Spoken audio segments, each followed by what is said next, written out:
Hello, this is Father Michael Nasser coming to you from St. Nicholas Orthodox Church here in Grand Rapids, Michigan, with this week's Christmas midweek reflection. Christ is born. Glorify Him. So today I'm reflecting on Christmas, on what Christmas means, but specifically what it means for us and how we treat everybody around us. So let me start by saying clearly that I hope we all understand how revolutionary the moment of Christmas was. It wasn't just the fact that angels heralded it or that wise men came from the east.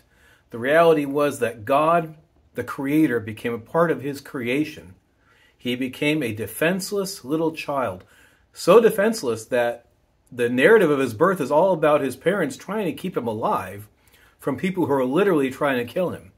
And if He wasn't mortal, they wouldn't care. Well, He was mortal. He could have been killed and they were saving Him because God had an important role for Him to play throughout His earthly life. So Christianity is based on the coming of the Christ, who makes Himself weak in order to not impose His will on others. Jesus never imposed His will on anyone. The closest He came was when He chased out the money changers in the temple because they had made the temple, as He said, a den of thieves. This was supposed to be a house of prayer.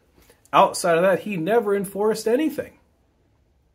All He does is He invites and He serves.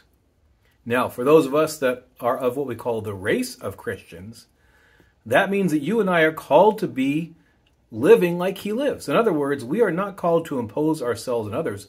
We are called to live usually by being imposed upon.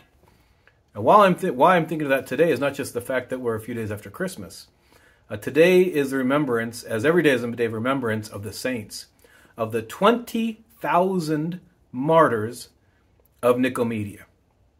Now, it's a long, beautiful story, but in brief, on Christmas Eve, many hundreds of years ago, the Romans were trying to stamp out Christianity. There were so many, they were coming so fast, and the church was growing so quickly, that one of the emperors said, I know how to wipe out a big number of them. He went to the church in Nicomedia. And imagine this, at midnight on Christmas Eve, not a convenient time for everybody in their Christmas parties, at midnight, there were 20,000 people in the church at Nicomedia. And because the emperor knew a lot of people were going to be there, he said, this is the time we're going to get rid of all of those Christians. They sent soldiers to the church. They barred all the exits. And they said, if you will deny this Christ that you've come to celebrate His birth, you can leave. Otherwise, we're burning the church down with you inside of it. And the archdeacon got up and gave a wonderful, encouraging speech for everyone to say, we've come to serve this God. If we get to be offered up here in this church, that's a blessing for us. They quickly baptized all the new converts. Notice, lots of new converts there on Christmas Eve, there at the midnight liturgy. And all of them, 20,000, were martyred for the faith on that night. They weren't there to say, hey, you Romans, you shouldn't be doing this. Hey, let's go protest the government. They said, if this is God's will for us, then we accept His will.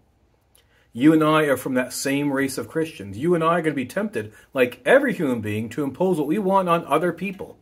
And this is happening in all ways all around us, through the political environment and lots of things that are very well intentioned in terms of rights and all this kind of thing. But Christians aren't about rights. Christians are about deferring to others, serving others, humbling themselves before others. And let's face it, we all have a lot of work to do in that regard. And let's face another harder truth. We as Christians spend a lot of our time saying to other people, other Christians in our parishes or other churches or non-Christians, hey, you should stop doing this, you should do this. When what's the role of a real Christian? To offer sacrifice for another. So, that's the way of a Christian. That's the way that those of us who call ourselves of the race of Christians should act. And again, the easiest thing would be to say, yeah, those people shouldn't do that. No. We were made with a hand that can point this way, meaning that one finger goes out and 3 come back towards us. That's our way of saying, I don't impose myself on someone else. I impose myself on myself. And I say, how can I change what I'm doing to serve others? Now, that sounds like a crazy thing in today's world, but can you imagine how wonderful our lives would be if we first, before we ask if there's anybody else, if we were to do this, and then the people around us were doing the same thing. How can I serve you? How can I change for you? Not how can I change you? How can I change for you? That's what all of our fathers in the faith, many of whom went to their martyrdoms with that kind of attitude. That's what they've done. And that's what the Lord himself came to do. That's what he did. And that's what he showed us as our way as Christians. So let's all work on that. We have a new year coming. It's time for New Year's resolutions. Let's resolve not to be imposing our will on the people around us, but to see them not as the object of our imposition and do what we want them to do, but how we can serve them and do what's best for them. I hope you found this helpful, and if so, please share it via your social media platforms. And God willing, we'll see you next year, i.e. next week. God bless you. Merry Christmas. Christ is born.